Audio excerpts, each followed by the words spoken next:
Welcome to a late night My Rules Are Better recording.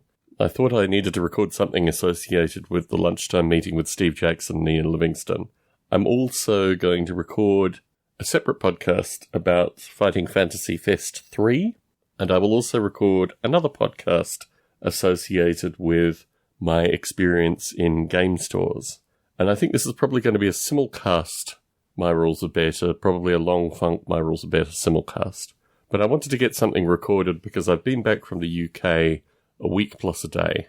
I kind of feel like I'm recovered from the jet lag, but I'm not really recovered from the jet lag. It was a pretty intensive period based on, I think, summer light. I think summer light to summer light makes jet lag more problematic. Traveling with someone certainly makes jet lag more problematic as well. But I saw Steve Jackson and Ian Livingstone on the fourth day of travel. So I arrived about an hour early for the lunch, just to get a sense of Hammersmith as a place.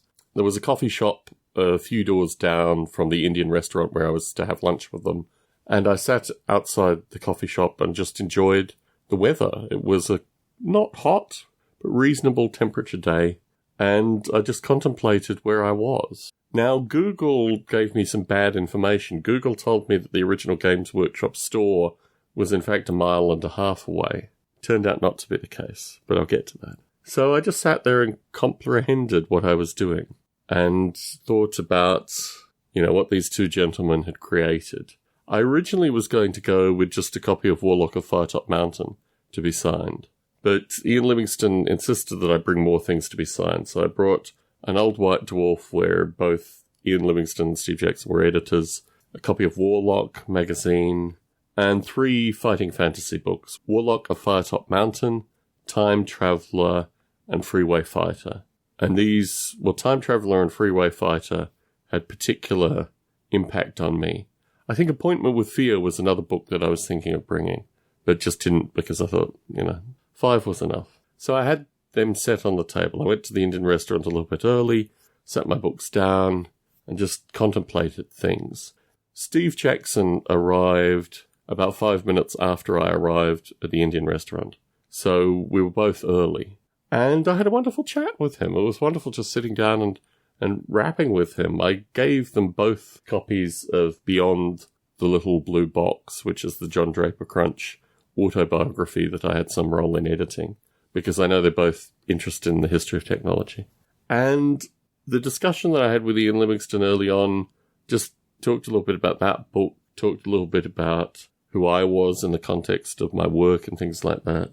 I mentioned My Rules Are Better a couple of times through the lunch, in particular talking about how fathers and sons are now playing D&D. That is a phenomena.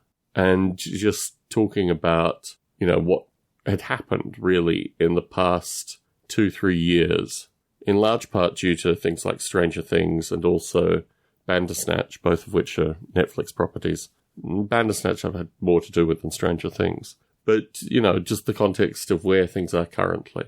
When Ian Livingstone arrived, he was a little hungover. He'd been up late, and he kind of apologised for that. And through the meal, he was constantly getting text messages and these kind of things. Constantly the phone was vibrating. And he showed us a few photos of the new Fighting Fantasy miniatures, and really they talked a lot more about Fighting Fantasy than they did about the early Games Workshop. I raised a few names with them. They didn't, the whole discussion associated with Games Workshop as psychedelia doesn't relate to what they were writing about. They were writing about 1975 to 1985. And all the stuff associated with Citadel Miniatures, that's for a different book. So all the creative artist folks like Kev Adams and John Blanche and all these folks will be, if it is written in a different book, not written by Jackson and Livingstone, but probably written by other folk. I realised that I'd communicated with Alan Merritt. Alan Merritt is probably the fellow that would do it, but he's currently full-time retired. And once that was framed, that the book was just about the early days of Games Workshop, not about the miniatures, not about Warhammer, not about 40k, not about any of that, just the whole thing that was initially importing D&D and, that TSR UK, all that stuff that happened. So when I realised that this was going to be a very different lunch than I had originally thought about. And I guess I'd come to that realisation before actually going to the lunch, but I just wanted to see how far into, Brian Ansell, Citadel Miniatures, the move to Nottingham, all this kind of stuff. And they weren't really interested in that.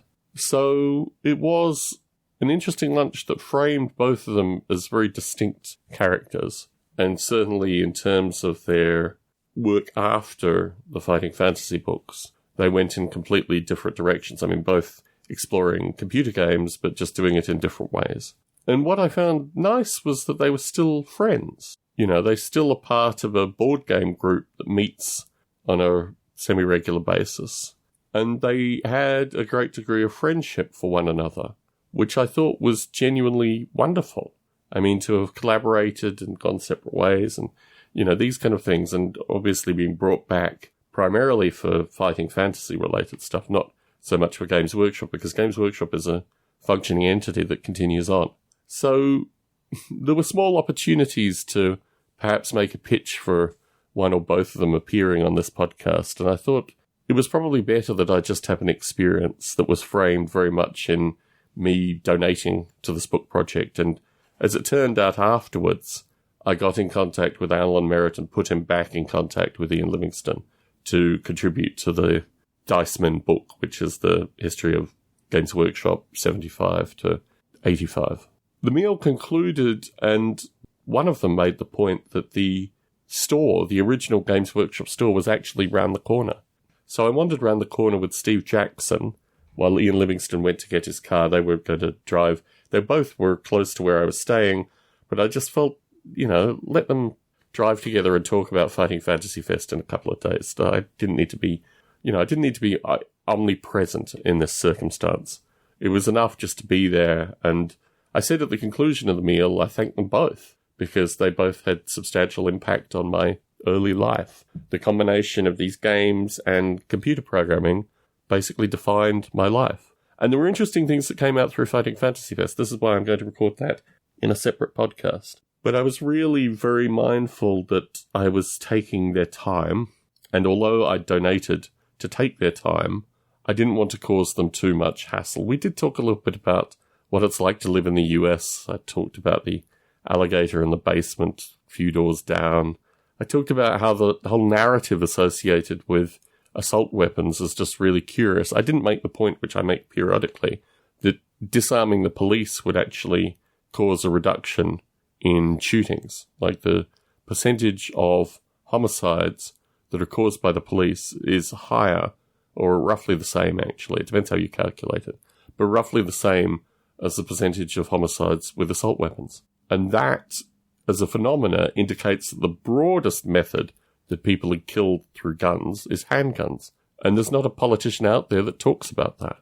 They talk about assault weapons. They don't talk about the police. They don't talk about gun buybacks. So the whole thing associated with the narrative of firearms in the US and the means of addressing that is just not given in any way, shape or form. So I talked a little bit about that, and Ian Livingstone in particular just returned to the standard narrative about assault weapons are bad. So I tried to make an effort. But I think that also indicates the nature of the conversation, that I was there as an entity. They talked a little bit about Netflix, obviously. I'll talk more about that in Fighting Fantasy Fest terms. But yes, it was just a privilege to sit with these men and have a meal with them and get a sense of who they were in some very superficial one lunch kind of thing. And I think what's interesting through Fighting Fantasy Fest is I probably had more connection with them in the panels that they gave through this thing.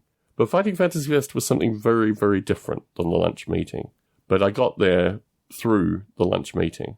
And they said at the end of the lunch that there were, I think, another maybe 12 or 13 people who had paid for the meals. And what they were going to do was probably put them in groups together. So they'd do a dinner with maybe 3, dinner maybe 2 or 3, this kind of stuff. So I really was very lucky to catch them early on. Before, if I'd been with some other person who'd put in money for a meal, it probably wouldn't have been the same experience. And I was slightly jet lagged. I was slightly, not really present. And I didn't come to this thing with a notion of getting anything from it other than a few books signed and ability just to spend time in the company with these two men. So maybe I should have been more of a promoter. Maybe I should have talked a bit more about the stuff that I was doing. But it just didn't seem appropriate. The whole thing was just too good and too, I don't know, just a special thing that didn't need any additional kind of molestation, for want of a better term. So that was the meeting with Steve Jackson and Ian Livingstone. Under-promoted on my part, but just a real luxury.